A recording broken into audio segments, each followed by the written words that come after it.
setiap hidup kita, supaya kebenaran firman itu boleh nyata di dalam kehidupan kita.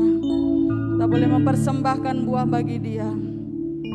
Nyatakan pujian ini bagi Tuhan sebagai naikan syukur bagi perbuatannya, pengorbanannya bagi hidup kita, yang tidak akan pernah terbalas oleh apapun juga.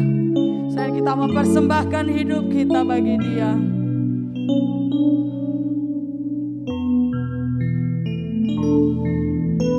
Besar mulia kasih-Mu, Kau korbankan hidupmu, curahkan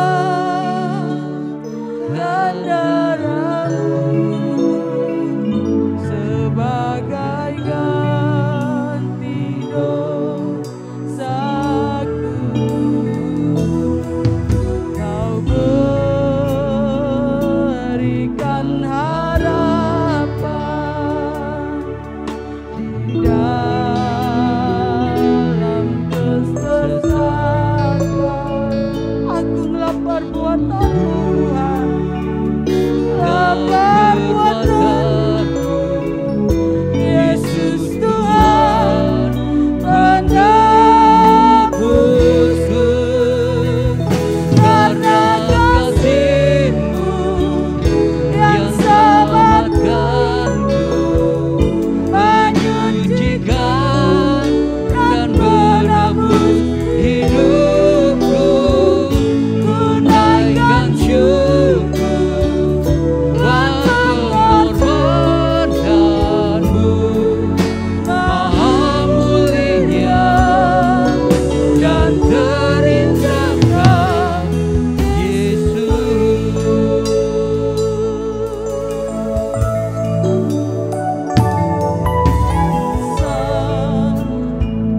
Mulia kasih-Mu, Kau korbankan hidupmu, curahkan darah-Mu sebagai ganti dosaku. Kau berikan harapan di dalam kesesakan. Agunglah perbuatan-Mu, perbuatan-Mu, Yesus Tuhan, penebusku. Karena kasih-Mu yang selamatkanku, menyucikan dan menebus hidupku. Ku naikkan syukur buat pengorbanan-Mu, Maha mulia dan terindahkan. Karena kasih-Mu yang selamatkanku, menyucikan dan menebus hidupku. Ku naikkan syukur buat pengorbanan-Mu, Maha mulia dan terindahkan Yesus. Maha mulia dan terindahkan Yesus. Maha mulia dan terindahkan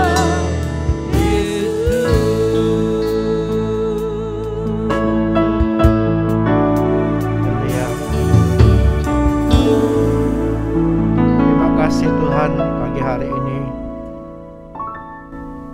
di hadapan-Mu kami boleh menyembah Tuhan. Terima kasih untuk pemeliharaan-Mu selama ini ya Tuhan. Kami terima kasih juga kalau Kau hadir di tengah kami dan memberkati kami pagi hari ini. Terima kasih Tuhan untuk firman-Mu yang sebentar kami akan dengar ya Tuhan. Kami percaya firman-Mu akan menolong kami untuk hidup seperti apa yang Kau mau. Terpujilah Engkau ya Tuhan. Kami boleh persembahkan seluruh pujian kami pagi hari ini kepadamu. Tuhan memberkati kami apa yang telah kami persembahkan di hadapan-Mu. Kami percaya Engkau bersukacita dan memberkati kami semua pagi hari ini. Terima kasih Bapa, segala hormat bagi Engkau. Kami boleh percaya pengurapan-Mu atas kami semua pagi hari ini. Di dalam nama Yesus Tuhan dan Juru Selamat kami. Amin. Selamat pagi, Shalom Bapak Ibu. Puji Tuhan, pagi ini kita boleh ada sebagaimana kita ada, dan pagi ini kita akan bersekutu dengan tubuh dan darah Yesus Kristus. Sebelumnya kita akan memperhatikan firman Tuhan yang saya beri judul pagi ini, Yesus Kristus Sang Pengantara. Ya, firman Tuhan ini akan menolong kita untuk memelihara dan memperbaiki mungkin hubungan kita dengan Yesus. Dan ini hal yang penting karena ini menyangkut hubungan kita dengan Tuhan dan menyangkut kehidupan kekal kita. Ya, banyak kita hanya senang kalau dengar khotbah yang mendorong kita untuk hidup dalam berkat Tuhan gitu ya. Bagaimana kita boleh hidup dalam kelimpahan berkat. Itu penting karena memang itu juga kita butuhkan. Tetapi lebih penting lagi bagaimana hubungan kita dengan Tuhan, karena itu juga akan menentukan hidup kita dalam dunia ini. Ya, mari kita akan baca dulu dari 1 Timotius pasal 2 ayat 5 sampai ayat 6.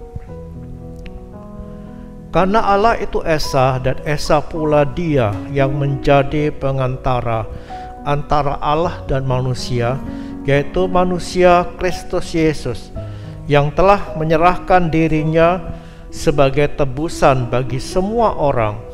Itu kesaksian pada waktu yang ditentukan. Ayat 5 saya ulangi lagi. Karena Allah itu Esa, Esa pula Dia yang menjadi pengantara antara Allah dan manusia, yaitu manusia Kristus Yesus.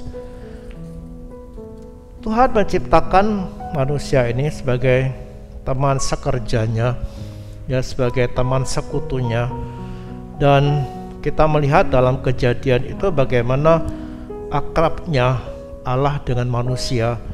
Ya, ketika manusia ada di Eden, Tuhan datang dalam angin yang sejuk, mereka segera tahu ya bahwa Allah hadir. Ini membuktikan bahwa hubungan antara Allah dan manusia itu sangat indah. Ya, namun sayang sekali dosa telah merusak itu semua, ya, sehingga Eden itu ditutup dan dijaga sehingga manusia tidak bisa kembali ke sana. Itu menggambarkan bagaimana manusia itu hubungannya dengan Allah rusak dan mereka terputus. Tapi dalam hati manusia itu selalu ada kerinduan gitu ya, kerinduan untuk memulihkan kembali hubungannya dengan Tuhan, sehingga mereka mulai mencari Tuhan itu dengan cara-cara mereka sendiri, dengan beragama, dengan beramal, dengan ritual-ritual. Tapi ternyata bahwa usaha itu gagal karena Allah itu sudah menyembunyikan dirinya, sehingga yang mereka temukan itu Allah dalam tanda petik. Sehingga banyak agama dalam dunia ini dan semuanya sedang mencari Tuhan. Tetapi kita bersyukur di dalam Yesus Kristus, bukan kita yang mencari Tuhan, tapi Tuhan yang mencari kita. Dia bertindak yang lewat Yesus Kristus datang ke dalam dunia ini menjadi manusia. Jadi itu yang kita yakini, bahwa Yesus Kristus itu adalah Allah yang menjadi manusia. Nah, kita percaya ini dan kita harus sungguh-sungguh memperhatikan hal ini, bahwa Yesus Kristus itu adalah pengantara antara Allah dan manusia. Pengantara itu dalam kata lain mediator, adalah orang yang bertindak sebagai penengah. Ya, kalau ada dua orang yang berselisih atau dua orang yang sedang bertengkar, ada orang yang menjadi mediator, pengantara untuk memperdamaikan keduanya. Itu tugas dari pengantara. Dan Yesus Kristus yang adalah Allah, yang menjadi manusia sejati, dia bisa berdiri di tengah-tengah gitu. Ya, dari pihak Allah dia mewakili Allah, dari pihak manusia dia mewakili manusia. Jadi kita punya pengantara yang luar biasa, yang Allah dan manusia. Ini yang diimani oleh kita sebagai orang Kristen, bukan iman yang berdasarkan kira-kira, tapi itu yang diajarkan Alkitab. Ya, bahwa Yesus itu adalah Allah yang menjadi manusia, sehingga dia bisa mewakili Allah dan sekaligus mewakili manusia. Ini anugerah yang luar biasa yang kita hanya dapatkan di dalam Yesus Kristus. Dialah satu-satunya yang ditentukan Allah sebagai pengantara. Ya, kita tadi membaca dalam Timotius itu bagaimana Tuhan itu pengantara itu antara Allah dan manusia itu satu. Dialah manusia, Yesus Kristus. Satu-satunya, tidak ada yang lain pengantara. Dan kita imani, ya kalau ada saudara kita dari gereja lain mengimani ada pengantara yang lain, ya silahkan. Ya, kita tidak berhak mengoreksi mereka atau menyalahkan mereka, karena itu iman. Ya, tidak bisa menyalahkan. Tapi kita sebagai orang Kristen, kita percaya bahwa Yesuslah satu-satunya pengantara, Esa. Karena Allah itu Esa pula. Dia menjadi pengantara antara Allah dan manusia. Itulah manusia Yesus Kristus. Kenapa dia satu-satunya? Karena hanya dialah yang Allah menjadi manusia, tidak ada yang lain. Ya, satu-satunya yang dicatat dalam Alkitab, Allah yang menjadi manusia hanya Yesus Kristus. Dan satu-satunya juga yang memberikan korban, perdamaiannya akan mendamaikan. Nah, jadi Yesus itu adalah pengantara dengan korban. Ya, dengan korban. Kenapa dengan korban? Karena kesucian Allah itu menuntut dosa itu harus dihukum. Ya, karena dosa maka Allah murka dan terpisah dari manusia.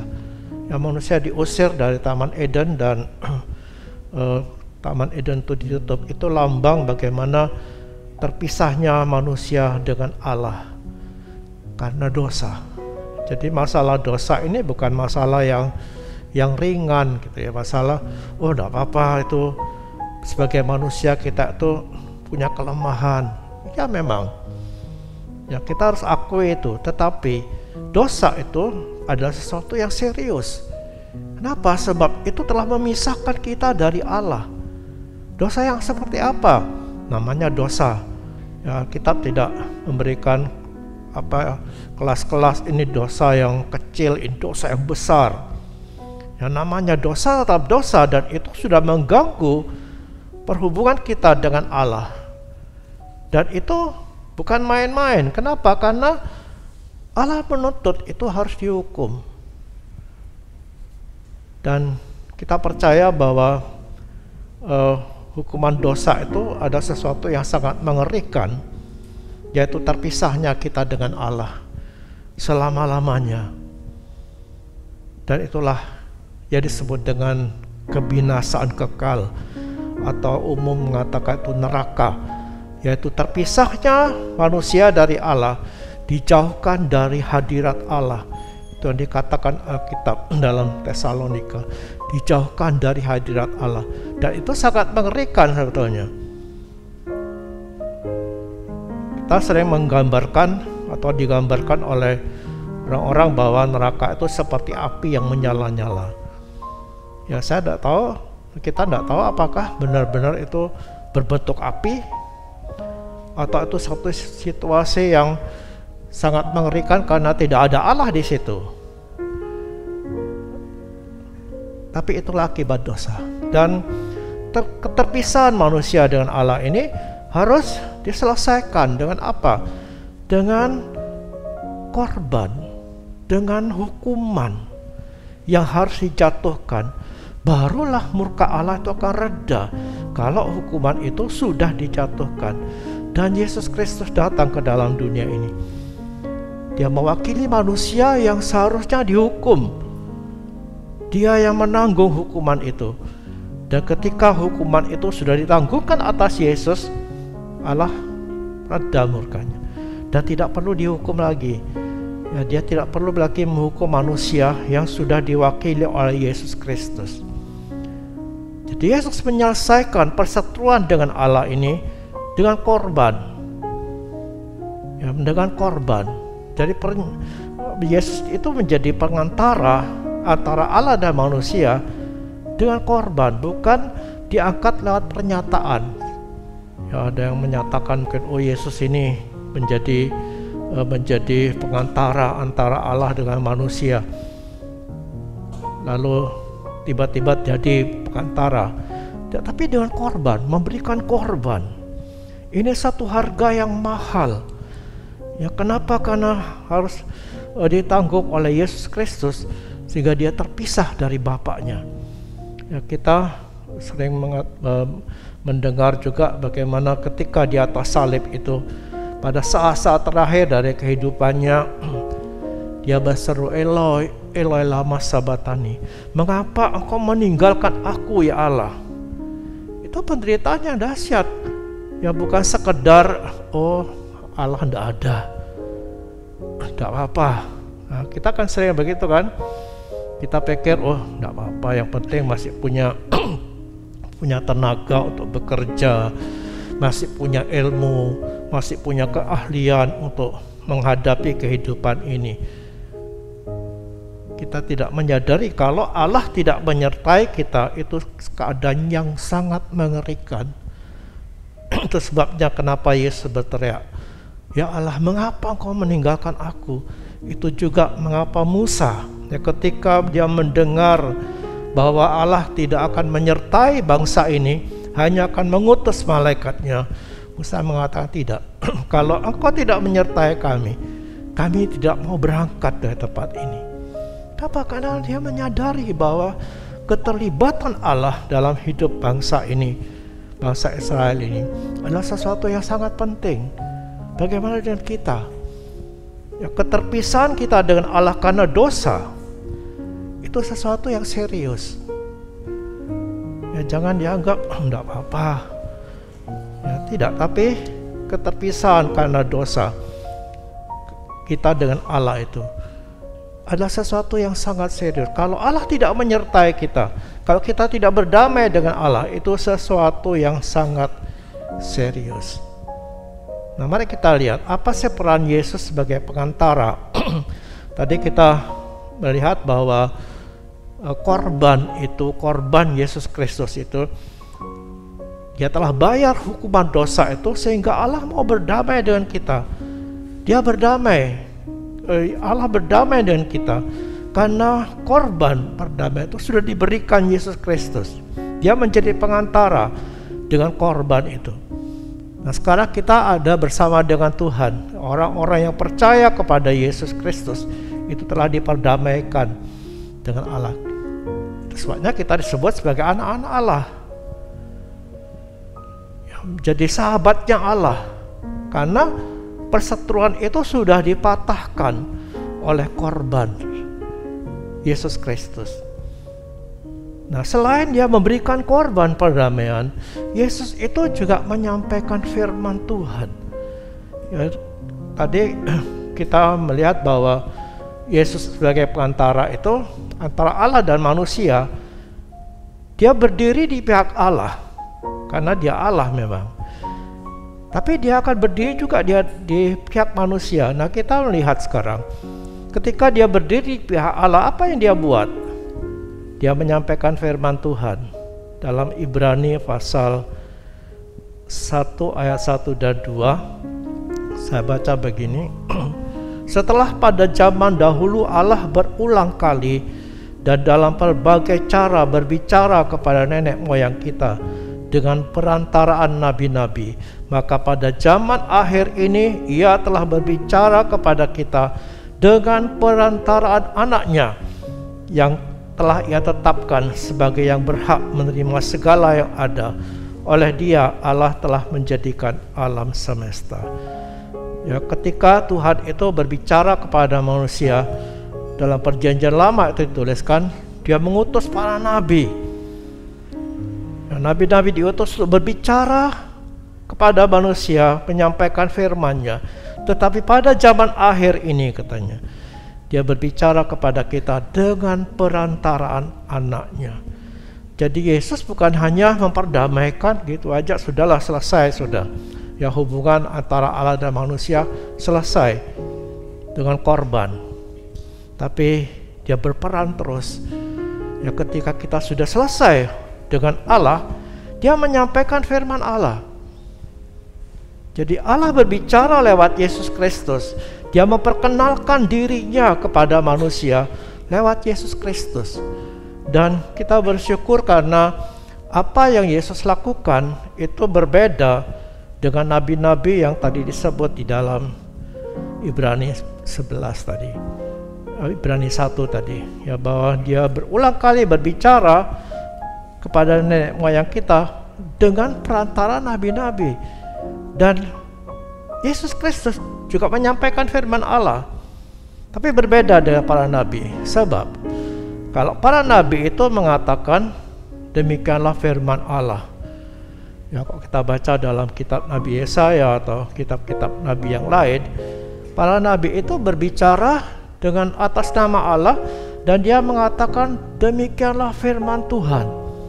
Tapi Yesus tidak pernah mengatakan itu. Selalu Dia mengatakan sesungguhnya aku berkata kepadamu. Aku berkata kepadamu. Itu yang Yesus sampaikan. Itu membuktikan bahwa Yesus itu bukan hanya penyampai berita, tapi Dia sendiri sumber dari firman Allah itu. Karena Dia adalah Allah sendiri. Allah yang berfirman kepada kita. Jadi kalau kita membaca firman Tuhan atau kita mendengar firman Tuhan yang kita percaya tertulis dalam Alkitab ini, Alkitab itu firman Allah yang dalam pengertian itu diilhami oleh Allah. Kita sedang mendengar Yesus Kristus berbicara. Dia adalah Allah sendiri yang berbicara. Itu yang kita imani, ya, bahwa firman itu disampaikan oleh Allah sendiri. Ini kadang-kadang kita tidak menyadari hal ini, ya, sehingga kita kurang menghargai firman Tuhan itu. Matius pasal 13 ayat 11 mengatakan begini. Matius 13 ayat 11, firman Allah, kepadamu diberi karunia untuk mengetahui rahasia kerajaan surga, tetapi kepada mereka tidak. Ya, satu hari ketika Yesus berbicara dengan murid-muridnya, murid-muridnya tanya, mengapa kau selalu berbicara mengajar orang banyak ini dengan perumpamaan? Ya, dengan perumpamaan. Sebetulnya dengan perumpamaan itu Tuhan mau supaya lebih gampang diterima, ya, tapi ternyata orang-orang yang bukan murid Tuhan itu nggak ngerti, ya, tidak mengerti. Lalu Tuhan mengatakan, kepadamu diberi karunia untuk mengetahui rahasia kerajaan surga, tapi kepada mereka tidak. Artinya apa? Artinya firman Tuhan itu hanya akan dimengerti oleh orang yang sudah diperdamaikan oleh salib itu. Artinya hanya orang percaya, Hanya kita yang percaya kepada Yesus yang bisa mendengar. Yang mendengar bukan dengan telinga saja, karena orang yang tidak percaya Tuhan Yesus juga bisa dengar dengan telinganya. Mendengar dengan hati, mengerti dengan hati, dan menerima dengan hati, dan melakukannya. Hanya orang percaya yang diberi karunia untuk mengetahui rahasia kerajaan Allah. Ini adalah satu karunia khusus bagi jemaat. Ini karunia khusus bagi kita yang percaya. Nah, kalau itu sesuatu yang khusus yang diberikan kepada kita, tidak diberikan kepada semua orang. Seharusnya kita menghargai kasih karunia ini. Harusnya kita lebih menghargai firman Tuhan yang kita baca, yang kita dengar. Karena hanya itu bagi kita. Dan tahukah kita bahwa supaya kita bisa mengerti, mendengar mengerti firman Tuhan ini, dia harus berkorban untuk itu. Ya, karena kalau tidak diperdamaikan dengan Allah, dengan korban, kita tidak bisa dengar firman Allah dengan hati kita. Kita hanya bisa dengar dengan telinga tapi tidak ngerti. Kita tidak bisa meresponi firman Allah itu kalau kita tidak diperdamaikan. Jadi betapa mahalnya ya karunia khusus ini, betapa mahalnya kita dengar firman Tuhan itu, karena harus ditebus dengan nyawa Yesus. Itu sebabnya mari kita setiap kali baca firman Tuhan, setiap kali kita mendengar firman Tuhan, siapapun yang menyampaikan, mari kita beri hati, buka hati untuk firman Tuhan itu. Hormati, ya, baca dengan sungguh-sungguh, dengar dengan sungguh-sungguh, kemudian melakukannya.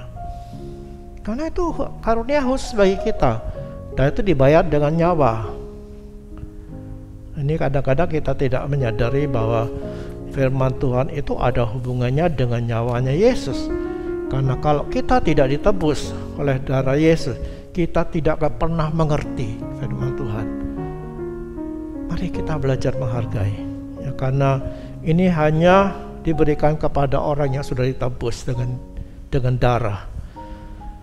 Firman Tuhan ini bagi kita semua, bukan bagi orang yang lain. Ya, terserah orang itu mau beragama apapun, kalau dia tidak percaya Yesus Kristus, dia tidak akan pernah mengerti. Walaupun Alkitab ini banyak dihujat, ya, Alkitab ini banyak dihujat, katanya sudah dirubah, tapi mereka tidak bisa membuktikan. Ya, katanya Injil itu sudah diganti. Ya, sebetulnya Injil yang asli itu bukan Injil yang kita terima, Matius, Markus, bukan itu. Itu sudah diganti kata, tapi tidak ada bukti. Ya, kok mereka tanya mana buktinya? Tidak bisa beri bukti. Tapi kita percaya bahwa firman ini memang khusus bagi orang yang percaya. Itu sebabnya mari kita belajar menghargai, menghormati, baca dengan sungguh-sungguh, terima, simpan dalam hati, dan lakukan firman Tuhan. Karena untuk itu Yesus telah mati untuk kita. Nah, itu tadi dia berdiri di pihak Allah. Nah, sekarang dia berdiri di pihak manusia.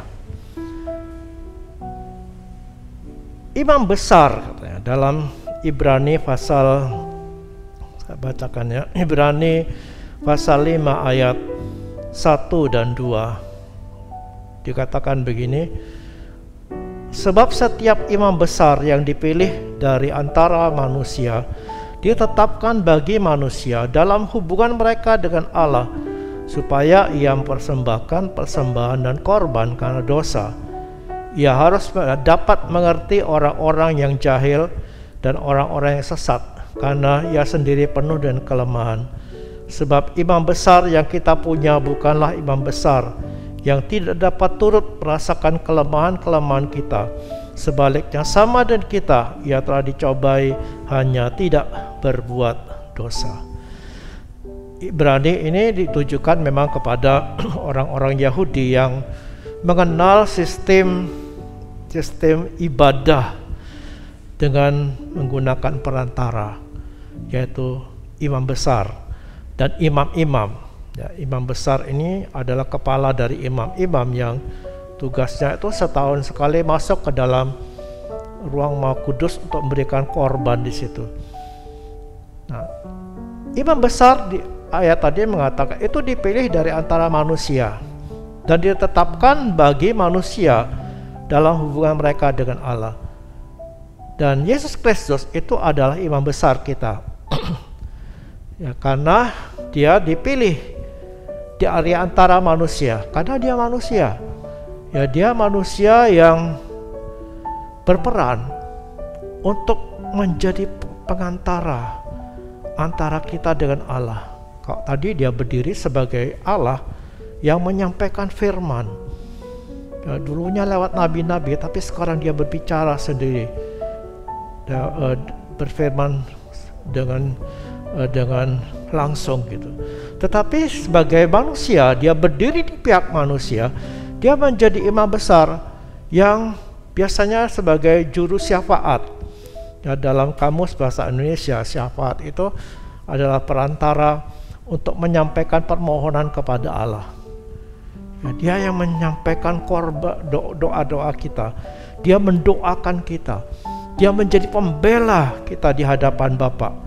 Ketika setan datang berusaha mendakwa kita, ya, dalam Wahyu 12 ayat 10 itu pekerjaan si setan itu adalah mendakwa. Ya, mendakwa orang-orang yang saudara-saudara kita dan mendakwa mereka siang dan malam di hadapan Allah. Itu pekerjaannya setan. Dan Yesus yang berdiri di sebelah kanan Bapa, yang duduk di sebelah kanan Bapa, dia menjadi pembela kita. Dia menyampaikan korban-korban persembahan kita. Dia menyampaikan doa kita di hadapan Bapa. Karena dia yang menjadi perantara kita. Dia telah memberikan korban itu sebagai imam besar. Itu memungkinkan kita berdiri di hadapan Allah dengan penuh keberanian. Ya, dalam Efesus 3 ayat 12 juga dikatakan seperti ini. Efesus 3:12, di dalam Dia kita beroleh keberanian dan jalan masuk kepada Allah dengan penuh kepercayaan oleh iman kita kepadanya. Jadi ketika Yesus menjadi pengantara kita sebagai wakil kita di hadapan Bapa dan Dia memberikan korban itu, sekarang kita dengan berani datang kepada Allah. Kenapa? Karena dosa kita sudah selesai. Tentunya ini tidak memberi peluang kepada kita, oh tidak apa-apa buat dosa, karena sudah selesai. Dan selesai itu selamanya, untuk selamanya kata Ibrani. Sekali korban itu diberikan, itu menyelesaikan dosa kita selama-lamanya. Tapi sekali lagi bukan berarti kita diizinkan untuk berbuat dosa sesuka kita. Ya toh sudah selesai dosa kita. Tidak. Kita dituntut juga hidup dalam kekudusan. Karena tanpa kekudusan kita tidak mungkin melihat Allah. Jadi kalau kita datang di hadapan Allah, kita berdoa, ya, itu bukan karena jasa kita, tapi karena jasa Yesus Kristus. Kita benar penuh keberanian menghampiri tahta karunia Allah itu karena jasa Yesus Kristus, bukan karena kita baik. Itu sebabnya kenapa Yesus mengajar kita berdoa dalam namanya. Ya, kalau kamu berdoa, berdoalah dalam namaku. Itu artinya bukan hanya sekedar ya penutup doa gitu. Tapi itu berarti bahwa kita datang kepada Bapa itu dengan jasa Yesus Kristus, bukan karena kita baik. Dan kita merasa, oh karena saya baik, atau saya harus baik gitu, saya harus hidup baik supaya kita diterima Bapa. Nah, jujur, ini seringkali menjadi masalah kita. Ya, kok kita sudah merasa baik gitu ya, oh kita yakin bahwa Tuhan itu mendengar doa kita. Makanya kalau mau berdoa, buat baik dulu. Ya, sepertinya kita itu menyogok Tuhan gitu. Ya nyogok Tuhan supaya Tuhan dengar doa kita. Dengan apa? Dengan kebaikan-kebaikan yang kita buat. Salah besar. Ya karena Yesaya mengajarkan bahwa kebaikan kita itu seperti kain kotor. Kebaikan kita itu tidak ada artinya. Kita tidak bisa menyuap Tuhan dengan kebaikan kita. Karena tidak ada ukurannya. Baik itu seperti apa sih? Berapa banyak kebaikan yang kita buat supaya Tuhan terima kita? Tidak ada ukurannya. Kalau kita misalnya memberikan uang gitu kepada pengemis, itu kan baik. Ya kan baik kan, itu baik. Menolong orang misalnya baik. Tapi apakah itu ukuran yang ditentukan Tuhan untuk kita dikatakan baik di hadapan Dia? Gak tahu. Ya karena sebaik-baiknya manusia masih ada kelemahannya, ada satu sisi lemah, sehingga kita tidak bisa mengklaim saya sudah menolong orang misalnya, berarti saya baik dan saya diterima Tuhan. Enggak, ada kelemahan yang lain yang mungkin kita mengatakan Tuhan tidak terima saya karena saya melakukan ini, ada kelemahan. Sehingga kita tidak bisa mendasarkan penerimaan Bapa itu, perkenan Bapa itu dengan jasa baik kita. Kita diterima oleh Bapa itu karena jasa Yesus Kristus. Dia menerima kita. Itu sebabnya kalau kita berdosa juga jangan takut gitu. Jujur kan, kita kalau sudah buat dosa masih berdoa, misalnya siang atau sore hari gitu, kita marah gitu, marah kepada istri atau suami, kita bertengkar, malam berdoa, nah kita berpikir percuma, tidak akan didengar. Kenapa tadi saya buat dosa? Itu berarti selama ini kita datang kepada Bapa itu bukan dengan jasa Yesus Kristus sebagai perantara kita, tapi kita datang dengan jasa kita. Itu sebabnya kita cenderung berbuat baik dulu. Sebelum kita berdoa, kita buat baik dulu, banyak-banyak supaya nanti Tuhan dengar. Tidak. Ya kita hanya datang di dalam nama Yesus. Artinya kita datang dengan jasa yang Yesus sudah buat di atas Golgota. Di atas Golgota itu dia membuat perdamaian itu, dan dengan jasa Yesus Kristus itu kita datang kepada Bapa. Itu sebabnya mari kita sungguh-sungguh memanfaatkan kesempatan ini, ya kesempatan atau kasih karunia yang Tuhan sediakan bagi kita. Kita selalu akan datang kepada Bapa itu bukan dengan jasa kita, tapi datanglah dengan hati yang terbuka kepada Bapa itu karena jasa Yesus Kristus yang telah mati untuk kita. Pelihara juga hubungan kita dengan firman Tuhan, karena ini sesuatu karunia yang Tuhan berikan khusus bagi kita. Hargai. Sehingga dengan hidup dalam persekutuan dengan firman, hidup dalam persekutuan dalam doa kita akan terus dikuatkan. Untuk apa? Untuk menghadapi kenyataan hidup dalam dunia ini. Kita ada di suasana dunia yang sangat tidak menguntungkan. Ada penyakit yang sedang merajalela, masih mengancam kita, kesulitan ekonomi. Ya kemarin saya dapat video pidatonya Presiden Jokowi. Ya sudah banyak negara-negara yang sudah kolaps secara ekonomi. Sudah banyak bertumbangan. Dan semua orang sudah bersiap-siap bagaimana menghadapi ini.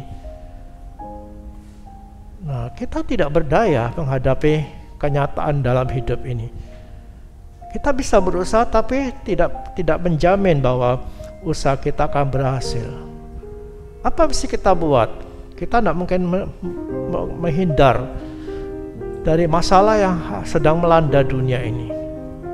kita harus memperkuat diri kita sendiri, memperkuat iman kita, memperkuat hati kita, ya, supaya ketika masalah itu datang dalam hidup kita, kita tetap kuat dan tidak tumbang.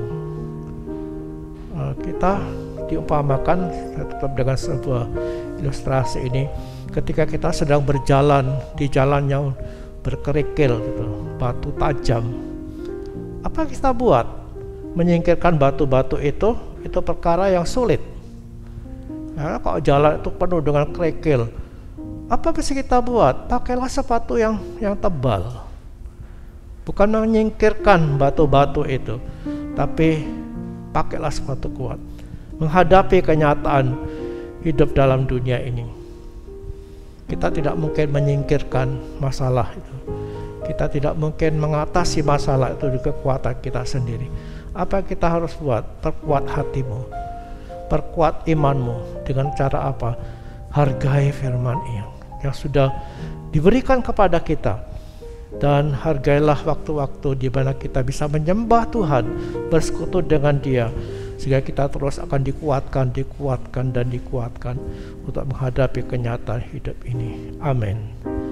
Mari kita nyanyikan satu nyanyian yang mengatakan, saat ku masuk ke hadirat-Mu, membawa persembahan ke tempat kudus-Mu, mari kita yakin bahwa Dia yang melayakkan kita untuk menghampiri tahtanya, hanya karena korban Yesus Kristus yang telah menjadi pengantara kita satu-satunya. Haleluya.